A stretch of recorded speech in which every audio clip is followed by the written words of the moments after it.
하나님 말씀 마태복음 18장 21절 말씀부터 35절에 있는 말씀. 그때 베드로가 나와 이르되 주여 형제가 내게 죄를 범하면 몇 번이나 용서하여 주리이까 7번까지 하오리이까.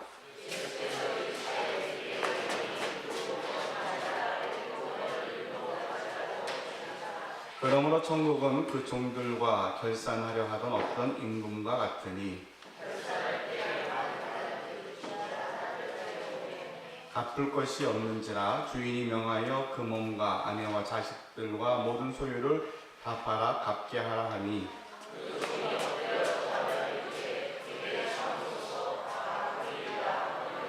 그 종의 주인이 불쌍히 여겨 놓아 보내며 그 빚을 탕감하여 주었더니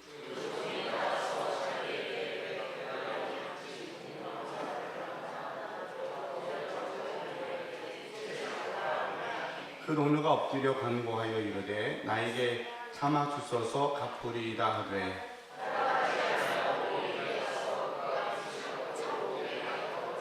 그 동료들이 그것을 보고 몹시 딱하게 여겨 주인에게 가서 그 일을 다 알리니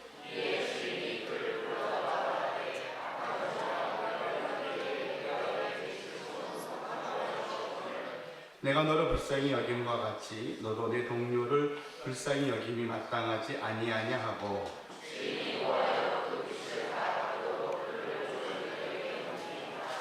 너희가 각각 마음으로부터 형제를 용서하지 아니하면 나의 하늘 아버지께서도 너희에게 이와 같이 하시리라. 아멘. 새해를 맞이하고 시작하면서 부흥과 재건이라는 주제를 계속 염두에 두고 말씀을 전하고 있습니다. 이제 한 주 한 주 이번 주하고 다음 주가 되면 5번째 주제가 끝나게 되는데 부흥과 재건에 대한 이야기를 쭉 생각을 하면서 이것은 새로운 일을 기대하고 뭔가 대단한 일을 바라는 게 아니라 우리가 살기 위한 가장 기본적인 것이구나라는 생각을 많이 갖게 됩니다. 그리고 하나님이 우리를 이 세상을 창조하시고 창조 질서대로 이 땅에 사는 모든 이들에게 더불어 같이 잘 살 수 있도록 하나님께서 법과 질서를 알려주셨는데 우리 사람들이 교만하여서 그 법과 질서를 깨고 또 인간 중심으로 모든 것을 만들다 보니까 겉으로는 굉장히 풍요롭고 좋은 것 같은데 이전보다 나아졌는데 점점 미래에 대한 것은 불확실하고 우리는 공허하고 갈등이 많고 이러한 뭔가 해결하지 못했던 어려움 속에서 우리들이 하루하루 살면서 시간은 정말 빨리 가는데 예전에 비해서 분명히 편해졌고 시간이 많아야 되는데 근데 우리는 너무 빠르게 지나가는 세월 속에서 어디로 가는지 모르고 그러다 보니까 우리 자꾸만 부흥해야 됩니다. 다시 재건해야 됩니다라는 이 단어들이 이런 욕구들이 우리에게 굉장히 많이 와닿게 되고 이것이 뭔가 큰 일을 해야 되는 것처럼 이렇게 우리에게 또 요구하고 있지 않는가 하는 생각을 가져봅니다. 그러나 더 엄밀하게 생각을 해보면 부흥이라는 첫 번째 주제를 나눌 때에도 부흥은 호흡하는 것과 같다. 숨 쉬는 거다. 그러니까 우리가 뭔가 뒤처져 있고 또 머물러져 있고 뭔가 아무것도 하지 않기 때문에 우리가 뭔가 조금 확실한 결과물 그리고 어떠한 성장에 대한 기대감을 가지고 부흥을 이야기한다고 하지만 엄밀하게 말하면 우리가 사는 것 자체가 부흥이고 우리가 다시 미래를 향한 기대를 갖고 우리가 오늘을 살아가는 게 재건이구나라는 생각을 점점 이제 말씀을 5번째 주제를 마무리해 가면서 그 마음이 더 많이 듭니다. 그러니까 우리는 새로운 것을 하는 게 아니라 우리 삶의 가장 기본적인 것을 한 번 더 점검을 하고 이 점검한 걸 통하여서 오늘을 살아가는 것, 오늘을 믿음 안에서 행복하게 살아가는 것, 하나님이 창조하신 질서 안에서 이 땅에 사는 날 동안 우리는 예수님 믿어서 천국을 소망하고 사니까 이 땅에 사는 날 동안 사명 때문에 늘 기뻐하며 즐겁게 살아갈 수 있는 것, 이 길을 우리에게 조금 더 구체적으로 더 자세하게 일러주고 있구나라는 생각을 많이 하게 됩니다. 그래서 재건의 시작은 기도라고 말씀을 드렸습니다. 항상 우리 신앙인들은 기도로 시작해서 기도로 모든 것을 마무리합니다. 그래서 하나님 앞에 여쭙고 매 순간 하나님 내가 어떻게 하면 좋을까요? 이거 해도 괜찮을까요? 이 길이 맞는 길인가요? 하나님 앞에 멈추어서 기도하고 여쭙는다는 것, 이것 자체가 신앙이고 이것 자체가 은혜인 것 같다라는 생각이 확실하게 듭니다. 사람들이 공허하고 힘든 것은 내 인생을 내가 책임지고 내가 다 감당하려고 하니까 어깨가 무겁고 인생이 힘겹게 느껴지는 것 같습니다. 그렇지만 주님께서 말씀하셨던 것처럼 수고하고 무거운 짐진 자들아 다 내게로 오라 내가 너희를 쉬게 할 것이라고 말씀하시고 초청하셨던 그 초청 앞에 우리가 이 자리에 나와 있는 것처럼 우리가 기도한다는 것은 모든 것의 시작인가 더불어서 우리가 바쁜 발걸음을 멈추어서 하나님의 뜻을 찾는 것이고 하나님의 뜻을 찾아서 그 길로 발걸음을 옮길 때에는 비록 그 길이 더딘 것 같고 험한 것 같고 고난의 길이라 할지라도 주님께서 나와 함께 하시기에 능히 감당할 수 있다라는 확신 때문에 결국은 우리는 그 기도로 시작한 재건의 삶이 또한 기대하는 부흥의 열매가 반드시 맺혀지게 될 줄로 믿습니다.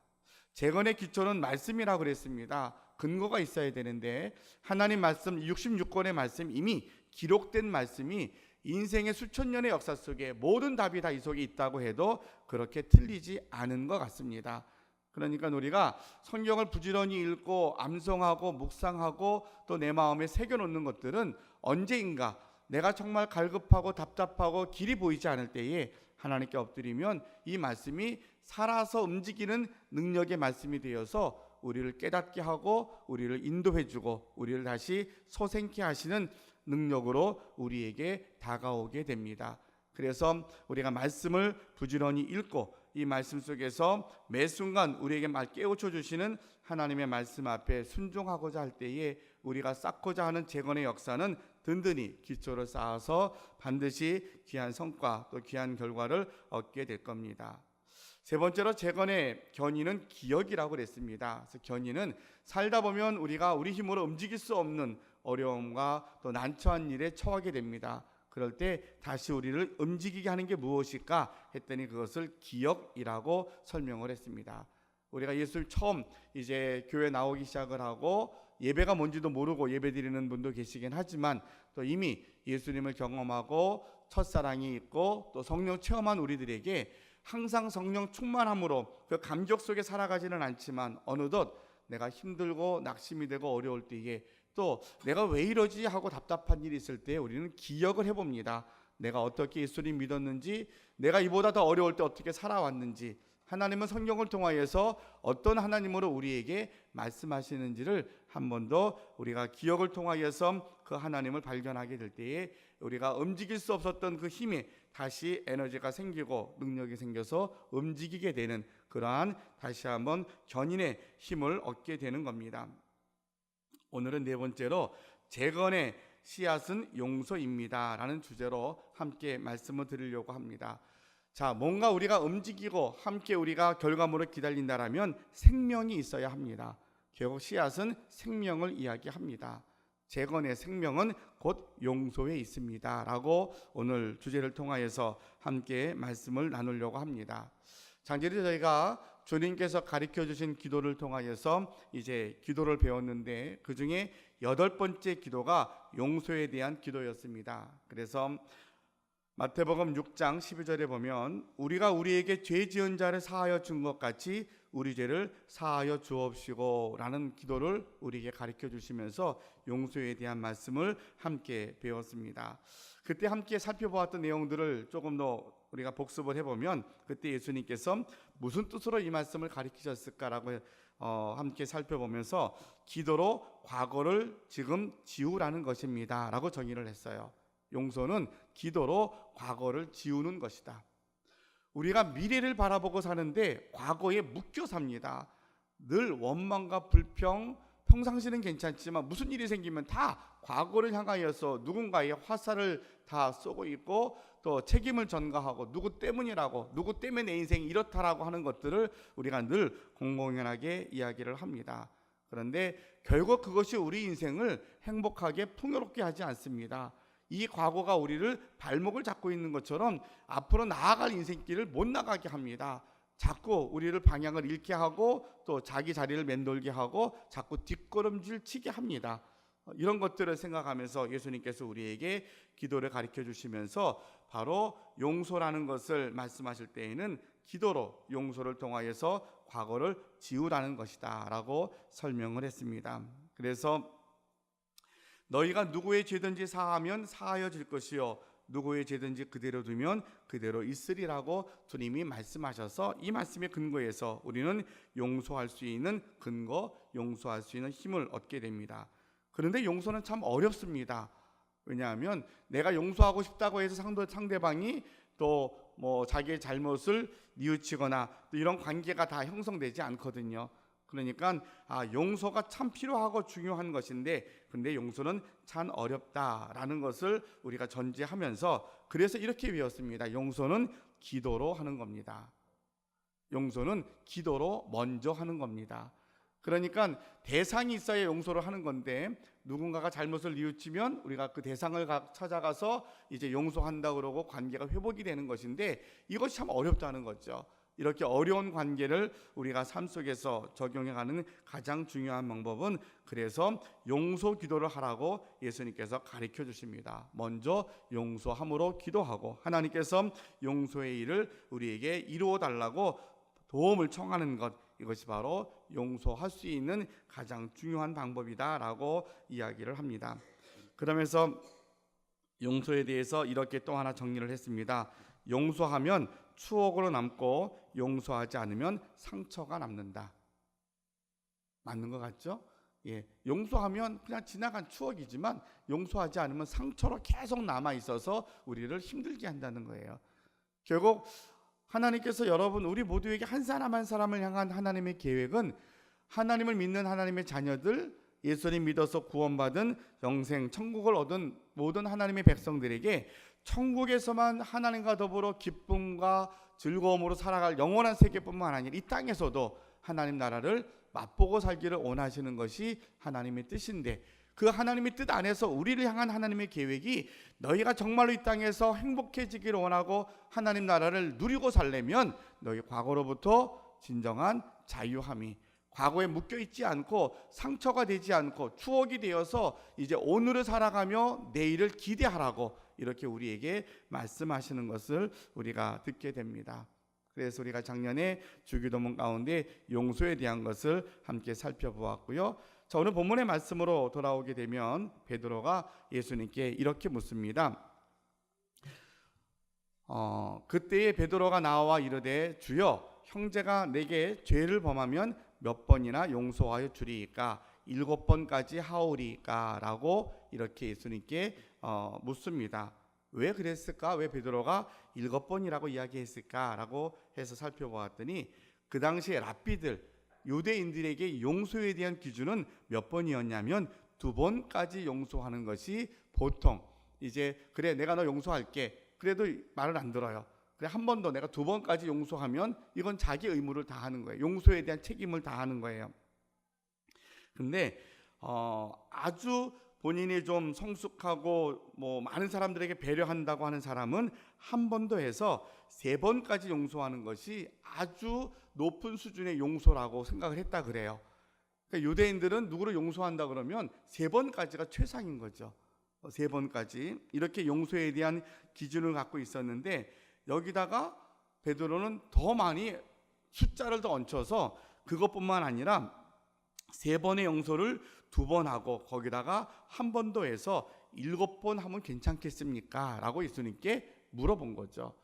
그러니까 나름 베드로는 예수님과 함께 이제 업으로 있었던 베드로가 예수님의 부르심에 다 버리고 주님을 따라서 이제 말씀을 듣고 또 기적도 보고 이러다 보니까 예수님은 우리가 갖고 있는 이런 수준보다 기준보다 좀 높으시구나 생각을 해서 자기 딴에는 많이 잡은 거죠. 그래서 굉장히 많이 이 정도면 충분히 칭찬 들을 줄 알고 물어본 거예요. 베드로가 그렇게 말했어요. 그래, 야, 너 대단하다. 보통 사람들은 한 번 하기도 어려운 걸 또 많이 해야 2번, 3번 하는 건데 네가 7번까지 한다 그러면 너 대단한 거야. 그 정도면 됐어. 이 말을 듣고 싶었을 거예요. 근데 예수님은 거기에다가 뭐라 그러냐면 7번을 70번씩 할 정도까지 해도 하라는 거죠. 그러니까 한 번, 두 번이 아니라 7번 하고자 했던 그 말에 7번을 70번까지라도 할지니라라고 말합니다. 그럼 몇 번을 하라는 거예요? 490번까지 하라는 거예요. 490번이라는 그 숫자에 매이지 않고 그냥 용서하면은 숫자 몇 번이 개념이 없다는 거죠. 그냥 용서하는 거야 라고 예수님이 가르치시면서 한 비유를 우리에게 들려주십니다. 자, 이제 비유의 이야기가 아주 빚을 많이 진 사람이 임금에게 와서 이제 빚 때문에 독촉을 받습니다. 너무 그 빚이 많으니까 감당할 수 없어서 이제 주인이 뭐라 그랬냐면, 오늘 성경에 있는 말씀으로 보면 10,000달란트 빚진 자가 와서 이제 갚을 것이 없어서 주인이 말합니다. 그 몸과 아내와 자식들과 모든 소유를 다 팔아 갚게 하라. 그러니까 이제 너희는 이 빚이 너무 그 액수가 클 뿐만 아니라 이걸 갚기 위해서 다 팔아서 갚으라고 이야기하는데, 그걸 다 판다고 해서 그만한 돈을 갚을 수 없었거든요. 그랬더니 이제 이 종이 엎드려서 간청합니다. 내게 참으소서 다 갚으리이다 하거늘 그 종의 주인이 불쌍히 여겨 놓아 보내며 그 빚을 탕감하여 주었더니 라고 되어 있어요. 빚을 탕감해 준 겁니다. 자, 근데 여기서 우리가 이제 10,000달란트가 얼마큼 되는지 모르잖아요. 10,000달란트. 10,000달란트가 여러 가지 그 당시의 달란트에 대한 가치를 따져보고, 그리고 10,000달란트를 곱해보니까 약 지금의 돈으로 따지면 약 6조 원 정도 된다고 해요. 6조 원. 그러니까 이제 개인이 갚을 수 있는 돈이 아닌 거죠. 그러니까 비유이니까 10,000달란트라는 건 우리가 뭐 이야기로 하는 거니까 10,000달란트 억조 해도 그냥 말로 하는 거니까 그런가 보다 하는데, 한 사람이 몇 조 원을 빚을 지어서 탕감받는다? 이건 개인의 문제가 아닌 거죠. 개인의 문제가 아니라 그래서 한 자료에 보니까 그런 이야기도 나오더라고요. 그 당시에 이스라엘 사람들이 세금을 바쳤는데, 세금을 바쳤던 것 자체가 800달란트라 그래요. 1년에. 그러니까 10,000달란트라는 말은 어마어마한 거예요. 그러니까 이게 개인이 감당할 수 있는 돈이 아닌 거예요. 그래서 이렇게 엄청나게 큰 빚을 진 사람이 이제 주인에게 와서 탕감을 받은 그런 이야기입니다. 이렇게 어쨌든 어마어마한 돈을 이제 빚을 탕감을 받았어요. 이 사람이 가던 길에 한 동료를 만납니다. 그래서 그에게 이제 내게 빌려간 돈을 갚으라고 그랬는데, 그가 빌려간 돈이 얼마였냐면 100데나리온이었어요.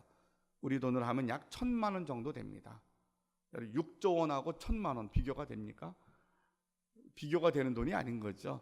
근데 이 사람은 이 1,000만 원 때문에 이 동료에게 아주 험하게 그를 몰아붙입니다.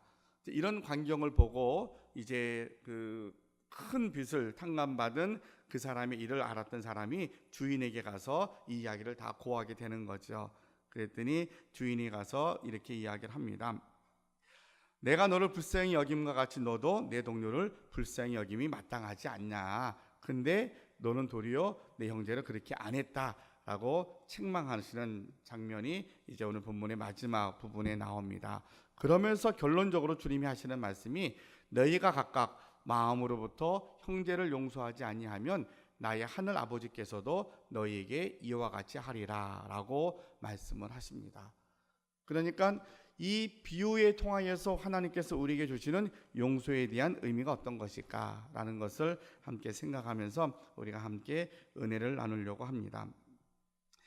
용서에 대한 정의는 예수님께서 주기도문을 통하여서 말씀하신 것으로 설명을 드렸고요. 자, 그러면 이 비유를 통해서 하나님이 우리에게 원하시는 용서라는 것 무엇을 뜻하는가 라고 말할 때 이렇게 설명할 수 있을 것 같습니다. 10,000달란트를 빚을 지었어요. 도저히 회생불능이에요. 이제는 주인이 뭐라 그랬냐면, 너나 처자식 다 팔아서라도 갚어 라고 이야기를 했어요. 무슨 얘기냐, 너는 살 가치가 없는 인생이야. 이제 너희는 더 이상 살 만한 가치나 자격이 없어. 다 너는 팔아서 그나마 빚을 갚으라고 이야기할 때에 종이 불쌍히 여겨달라고 간청을 했더니 주인이 불쌍히 여겨서 그 빚을 탕감해 주었어요. 빚을 탕감해 주었다는 말은 뭐냐면, 살 만한 가치가 없는 사람을 살 수 있을 만한 가치, 살 만한 가치가 있다라고 인정해 준 것이다 라고 설명을 합니다. 그러니까 도저히 그 빚의 그 무게 때문에 살 수 없는 인생이었는데 빚을 탕감해 주었어요. 용서해 주었어요. 그것은 무슨냐면 너는 다시 살 삶의 가치가 있다라고 인정받은 거죠. 기회를 얻은 것이라고 말하지만 인정받은 것이라고 설명을 합니다. 비슷한 이야기가 우리가 잘 아는 탕자의 비유의 이야기가 나옵니다. 그래서 탕자가 이제 자기의 유산을 아버지한테 다 달라고 그래서 이제는 먼 나라에 가가지고 다 탕진하죠. 다 탕진하고 짐승의 밥을 먹다가 생각하니까 내 아버지 집에 가면 그래도 먹을 게 많을 텐데 내 아버지 집에 가서 내가 종으로라도 살아야지 이제 못 살겠다. 그래서 아버지 집으로 옵니다. 아버지 집으로 오는 길에 우리가 기억하는 것은 아버지는 하루도 문을 잠그고 잠자리에 든 적이 없으셨죠. 아들 언제 돌아오나 기다리고 서 있다가 늘 기다리셨다가 멀리서 오는 아들을 알아보고서는 달려가서 그 아들을 맞이합니다. 그래서 그 아들에게 이제 잃었던 아들이 돌아왔다고 잔치를 벌이고 그리고 그에게 반지도 이제 끼워줍니다. 자, 이런 과정에서 그 아들이 뭐라 그러냐면 아버지 나는 내가 여기 와서 아들로서 살 자격이 없습니다. 나는 그냥 종으로 살겠습니다라고 말하는 아니야 너는 내 아들이야. 내 아들이야. 그래서 똑같이 옷을 입혀주시고 그의 자리를 다시 아들로서 인정해 주시는 그런 이야기로 우리에게 들려줍니다. 자, 아버지가 그 아들을 용서하십니다. 그 둘째 아들을 용서하시는데 아들로 용서한다는 것은 뭐냐면 아들로 인정해 준다는 거죠. 너는 종으로 사는 게 아니라 너는 내 아들로 살아야 돼. 넌 내 아들이야 라고 인정받게 되는 것, 이것이 용서라고 설명을 합니다. 우리가 보통 일상적인 이야기를 많이 이렇게 용서, 회개라고 이야기할 때 그런 상황들이 많이 생각이 나요. 나 다 용서했어. 알았어, 괜찮아. 라고 그것으로 내 마음을 털어버리는 것으로 끝나는 줄 알아요. 근데 그 뒤에는 어떤 마음이 있어요? 무시하는 마음이 있지요. 그 뒤에는 인정하지 않는 마음이 있어요. 그래서 너 더 이상 안 보면 돼. 그냥 안 보면 되는 거지. 그냥 말로는 용서했어, 괜찮아라고 하지만은 사실은 그 속에서는 나를 힘들게 했거나 내가 용서해야 될 대상에 대해서 그래 내가 너 용서했어, 내가 너를 인정해, 너 내 친구고 내 가족이고 또 우리 이웃이야 라고 인정하는 것까지가 나아가기가 쉽지 않더라는 거죠. 그러니까 우리가 계속해서 어려움을 반복하고 회개와 용서에 대한 주제를 이야기할 때에도 이것이 왜 결과가 나타나지 않을까라고 생각했더니 우리는 말로는 용서까지 하더라고요.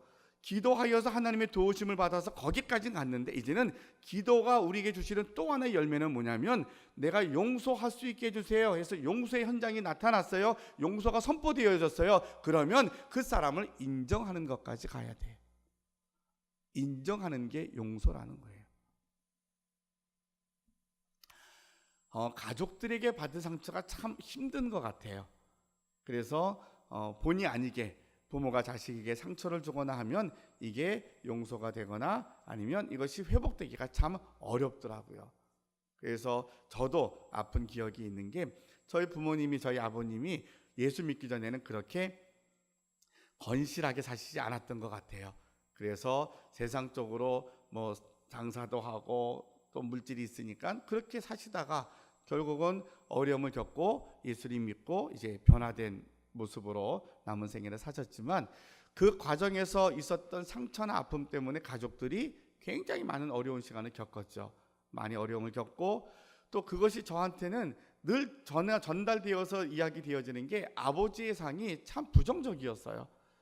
그래서 늘 아버지의 역할을 다하지 못했고 아버지가 그로 인해서 내가 당했던 여러 가지 일들이 다른 식구들이 나에게 도와준 것이 어느 순간에는 이게 고마워야 되는데 어머니가 나를 위해서 애쓰신 거, 누나들이 나를 위해서 수고해줬던 게 고마워야 되는데 어느 순간 머리가 큰 게 아버지가 못해서 누나들이 해준 거고 엄마가 해준 거지. 아버지가 당연히 할 것을 당신들이 대신해 준 건 고맙지만 근데 그게 고마우면 고마울수록 아버지가 더 미운 거예요. 아버지 역할 안 해서 내가 왜 굳이 고마워하지 않아도 될 것까지 고마워하면서 살아야 되느냐라고 생각이 된 거죠. 그래서 한참 동안을 아버지를 제가 목사로서 살아가면서 사역도 하고 하면서 용서하고 괜찮았다고 하면서도 인정했던 시간이 꽤 오랜 시간 걸렸던 것 같아요. 인정이 되지 않더라고요. 아버지는 아버지지만 그냥 아버지로서 전적으로 인정한 게 아니라 늘 남아있어요. 뭔가 불편함이 남아있고 원망이 남아있고 속상함이 남아있어요. 평상시에는 괜찮은데 뭐가 좀 안 되면, 뭔가 갈등이 생겨서 가족 간에 뭔가 언쟁이 붙으면 바로 화살이 글로 가는 거예요. 아버지 때문에 내가 이런 거잖아. 이런 원망의 마음이 결국은 나를 자유롭지 못하게 하고 더 많이 불편하게 만들더라고요. 어느 때인가 함께 예배를 통해서 이것이 회복되면서 인정하는 부분까지 나아가서야 아버지한테 조금 더 자유롭게 다가갈 수 있었고, 그것은 용서하기 이전의 모습을 우리가 추억으로 이야기할 수 있지만 이것이 상처로 남아 있으니까 함께 믿음 안에 있노라 하면서도 여전히 불편하더라는 거죠. 여전히 같이 식사하고 목욕도 잘 가고 여전히 여행도 가기도 하고 뭐 그런 걸 다 하는데도 내 안에 불편함이 꽤 오랫동안 있었어요. 제 부끄러운 고백이에요. 그것이 왜 그럴까 했던 것들을 이번 주 설교를 준비하면서 제가 나름대로 다시 정리했던 게, 그래도 은혜 중에 그나마 인정할 수 있었던 기회가 있었기에 돌아가시기 전에 이것이 회복이 되었던 것은 저한테 그나마 큰 다행이지만, 제가 여러분하고 같이 용서에 대한 주제를 나누면서 여러분들은 이 시간이 늦춰지지 않았으면 좋겠어요. 용서할 수밖에 없었던 상황이 인생을 살면서 없으면 좋겠지만 그럴 수 없잖아요. 가까운 사람일수록 받은 상처가 더 크고요, 더 깊고 오래 가더라고요. 그냥 내가 내색 안 하면 되지 이러고 살면 괜찮은 것 같지만 이것이 우리를 자유롭지 못하게 하는 원인이 되더라는 거죠. 주님께서 여러분과 또 저에게 정말로 원하시는 것, 여러분이 과거로부터 자유롭고, 그리고 그것이 상처가 아닌 여러분들을 더 건강하게 만드는 것으로 바꾸시기를 원하시기에 우리에게 용서에 대한 말씀을 다시 주시는 것 같습니다. 용서는 기도로 시작하는 거구나. 용서는 하나님께 기도하여서 내가 그 때가 될 때에 이제는 그냥 내가 기도했으니까 끝났어가 아니라 그를 인정해 주는 것까지가 용서이구나 하는 것을 우리가 꼭 기억하실 수 있기를 바랍니다. 이 일을 아주 잘 적용한 사람이 있는데 성경에 누구냐면 다윗입니다. 다윗왕. 여러분이 아는 것처럼 다윗왕은 묵동이었고요. 그가 어찌어찌 하다 보니까 이제는 그 나라의 첫 번째 왕이었던 사울왕의 딸과 함께 결혼을 합니다. 왕의 사위가 됩니다. 그리고 정말로 그 어린 다윗은 오직 하나님만 신뢰했던 그 다윗왕. 그래서 왕이 이전에 골리앗과 싸울 때에도 말도 안 되는 전쟁터에 형들한테 도시락 가지고 나갔다가 그냥 이스라엘 군대가 다 기죽어 있는 걸 보고서 왜 그러냐고 물어봤더니 저 블레셋에 골리앗이라는 장군이 나왔는데 너무 거인이라 1대1로 해서 우리가 전쟁하자 그러는데 나갈 사람이 없는 거예요. 그래서 다윗이 나가서 그럼 내가 가겠다고. 그래서 사울왕이 야, 너 같은 꼬마가 어떻게 하냐고. 그래도 굳이 가겠다니까 자기 갑옷 이게 옷을 다 입혀주는데 너무 커서 못 입잖아요. 어쨌든 그렇게 해서도 골리앗을 물맷돌로 때려서 이제 전쟁에 이기기도 했던 그가 점점 이제 그게 모든 업적이 많아지다 보니까 그런 만만이요 사울은 천천히라고 하는 백성들의 노래 때문에 또 결국은 사위와 장인 간에 갈등이 생기죠. 그래서 이게 참 권력 앞에 갈등이 무서운 게 사위인데도 자기 왕의 자리를 빼앗을 거라는 생각 때문에 그랬는지 사울왕이 뭐가 씌어서 어떤 생각을 하냐면 다윗을 죽이려고 작정을 합니다. 쟤를 그만두면 안 되겠구나. 그래서 군사를 거느리고 어떻든 다윗이 있는 곳에 쫓아다니면서 죽이려고 다닙니다. 그런데 다윗은 하나님만 신뢰하고 가면서 도리어 사울왕을 죽일 수 있는 기회를 맞이하지요. 그런데도 사울왕을 죽이지 않습니다. 조배에 있었던 많은 부하들이 다윗이여 장군님, 지금이 하나님이 주신 기회입니다. 사울왕 죽이면 당신이 왕이 되는 것에 대해서 아무도 반대하지 않을 겁니다. 이렇게 사람들이 다 그렇게 의견을 모았고 당연히 그렇게 되는 줄 알고 있었습니다. 그런데 다윗이 사울왕을 죽이지 않습니다. 왜 죽이지 않습니까? 사울왕을 누구로 인정합니까? 사울은 하나님이 기름 부어 세우신 왕입니다. 나를 죽이려고 하는 장인이기 전에 사울은 하나님이 기름 부으신 왕이기 때문에 나는 그를 건드리지 않습니다. 여러분, 인정한다는 것은 여기까지 가는 거예요. 너는 내 아들이야. 그래, 너는 살 가치가 없지만 이제 넌 살아도 돼. 그렇게 인정해 주는 것과 더불어서 하나님이 우리 한 사람 한 사람을 인정해 주신 것을 우리에게 기름 부어서 우리에게 직분과 직책을 주시고 우리의 삶의 자리에 맡겨주신 우리의 자리에 있는 것을 우리가 인정하는 것, 이것이 용서의 결과입니다. 제가 저의 이야기를 조금 했지만 우리 사회가 갈등이 있고 어려움을 겪는 많은 것 중에 하나는 남편이 아내를, 아내가 남편을, 부모님이 자녀를, 자녀가 부모님을, 백성들이 대통령을, 대통령과 공직자들이 백성들을 서로 인정하지 않기에 우리는 더 많은 갈등과 위기 앞에 놓여져 있지 않는가 생각을 합니다. 우리가 하나님이 허락하신 귀한 공동체와 또 교회와 가정과 교회, 나라를 지켜가는 가장 중요한 그 요소가 용서에 있다면 용서의 중요한 요소는 인정하는 것이다. 우리가 인정하고 용서할 때에 하나님께서 그 용서를 통하여서 하나님의 더 큰 일들을 또 더 큰 평강의 화해의 열매를 우리에게 허락해 주실 줄로 믿습니다. 베드로가 7번 용서하면 되겠습니까? 라고 물을 때 칭찬 들을 줄 알고 그렇게 예수님께 말씀을 드렸다고 이야기를 했습니다. 그러면 500번에 가까운 용서를 하라고 하셨던 주님의 말씀은 무엇이었을까? 두 번째로 주시는 용서에 대한 하나님의 마음입니다. 그것은 우리에게 몇 번을 용서하라가 아니라 여러분들이 용서하는 자가 되라는 겁니다. 우리가 7번, 몇백 번 용서하는 그 건수가 아닌 여러분이 용서하는 자가 되기를 원하신다는 겁니다. 하나님께서 우리를 용서하시기 위하여서 독생자를 보내주셨던 것처럼 오늘도 동일하게 우리에게 그 사역을, 용서의 일을 맡겨주십니다. 그러면서 너는 갈 때마다 7번씩 용서해, 아니면 너는 몇 번씩 용서하고 살아, 이런 게 아니라 용서자로 살라는 겁니다. 용서자로. 하나님께서 우리에게 용서를 하시기 위해서 독생자를 보내주셨던 것들은 인류의 모두가 다 단 한 사람도 의인이 없기 때문에 독생자를 보내신 거예요. 인류에 단 한 사람이라도 의인이 있었다라면 글을 쓰셨을 거예요. 그 사건이 노아의 사건이었어요. 그런데 예수님이 오실 당시에는 한 사람도 의인이 없었어요. 모두가 다 죄로 말미암아 죽게 되었을 때에, 즉 용서하고 회개하고 이런 관계가 형성되는 그런 때가 아니라 죄가 뭔지도 모르고 왜 사는지도 모르고 그냥 죄 가운데로 살아갔던 이 모든 인류를 위해서 하나님이 당신이 선택하신 게 불로 심판해야 되겠다.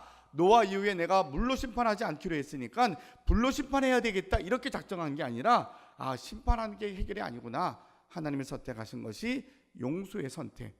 그 용서의 선택이 바로 한 사람도 용서받을 만한 짓, 용서받을 만한 행위, 용서받을 만한 인격이 있는 게 아닌데, 근데 하나님이 그를 용서하시기 위해서 독생자 예수님을 보내주셨다는 겁니다. 여러분, 우리가 용서자로 산다는 것은 용서할 만하기 때문에 용서하는 게 아니라는 것 기억하시기를 바랍니다. 그게 왜 가능합니까?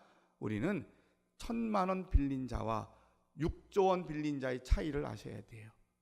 우리가 용서받은 것은 6조 원을 탕감받은 것과 같이 우리 모두가 다 죽어 마땅하고 멸망받아야 된 그 상황의 죄를, 그게 6조 원의 가치라고 비유한다면 우리에게 다가오는 수많은 것들은 사실은 1,000만 원 정도밖에 안 되거든요. 그러니까 우리가 용서할 수 있는 근거가 뭐냐? 우리는 용서받을 수 없는 어마어마한 죄를 용서받았기에, 그래서 우리가 용서할 수 있는 것입니다. 용서할 수 있는데 어떻게 해요? 용서하는 자로 살아가라고 하나님이 이 말씀을 통하여서 우리에게 요구하고 계십니다. 자, 이제 말씀을 정리하겠습니다. 부흥과 재건은 선택이 아니라 필수이고요. 이건 당연한 것이구나. 그래서 부흥과 재건의 시작은 기도이고 기초는 말씀이고 견인은 기억이며 씨앗, 생명은 용서라고 했습니다. 이제 우리가 살아야 되는데, 주님 오실 때까지 공동체가 생동감 있게 살아가야 되는데, 그러기 위해서는 우리에게 용서가 필요하겠구나. 자, 용서는 내가 사는 거예요. 우리가 먼저 사는 거예요. 용서를 향한 하나님의 마음은 바로 인정하라고 하는 구체적인 적용. 여러분 잊지 마시고, 우리가 누군가를 용서하기를 원하면 그 가치를 인정해 주는 것부터 용서의 시작과 끝이 되어야 합니다. 그리고 더불어서 우리로 하여금 용서하는 자로 살아가도록 명령하신 주님의 명령을 꼭 기억하면서, 그게 어떻게 가능합니까? 우리는 용서받을 수 없는 정말로 죽어마땅한 죄인인데 예수님이 나의 죄 때문에 죽으셨고 용서해 주셨습니다. 그 용서를 알면 알수록, 십자가의 은혜를 알면 알수록 우리는 용서할 수 있는 힘을 얻게 되는 것이고 근거가 생기는 거죠. 이 근거를 갖고 우리가 용서합니다. 자, 근데 거꾸로 올라가니까 용서는 그래도 어렵습니다. 어떻게 합니까? 용서는 기도로 하는 겁니다. 하나님 도와주십시오. 내 있는 모습 그대로 주님께 기도하고 나면 하나님께서 내 마음부터 이제는 평강으로 만져주시고 용서를 통한 하나님의 놀라운 일들을 이루어 가실 줄로 믿습니다. 이제는 우리 가정이 회복되어지고 화목해지고 용서의 공동체를 통하여서 하나님의 놀라운 역사를 이루어 갈 수 있는 저와 여러분이 되시기를 주님의 이름으로 축원합니다. 기도하겠습니다. 사랑의 아버지 하나님, 감사합니다. 재건에 대한 말씀을 들으면서 오늘 네 번째 말씀, 용서 재건의 씨앗이라는 말씀을 갖고 함께 은혜를 나누었습니다. 용서라는 것이 십자가를 통한 우리가 죄사함 받은 그 용서의 사건과 더불어서 오늘 이 땅에 살면서 우리가 겪는 많은 관계와 또 공동체 안에서 얽혀진 모든 상황들 속에서 우리가 용서의 문제를 해결하지 못함으로 도리어 이 용서가 이루어지지 못해서 우리 안에 상처로 남아있는 것들이 너무나 많습니다. 우리 공동체가 재건되기를 원하고 다시 회복되기를 원하는데 우리 안에 이것이 제대로 되지 않다 보니까 많은 갈등과 또 다툼의 원인이 되기도 합니다. 오늘 말씀 주셨사오니 우리 안에 이제는 기도로 시작하는 용서가 이제는 인정함으로, 그리고 우리가 용서하는 자로 살아가겠다고 다짐으로 이어지는 시간이 되게 하여 주시옵소서. 그래서 우리 한 사람이 용서하는 자가 되어서 우리 가정이 변화되어지고 우리 공동체가, 직장과 이 나라가 정말 하나님이 기뻐하시는 공동체로 세워질 수 있도록 우리가 쓰임받는 일에 기쁨으로 나아갈 수 있는 저희들이 되게 하여 주시옵소서. 예수님의 이름으로 기도하옵나이다. 아멘.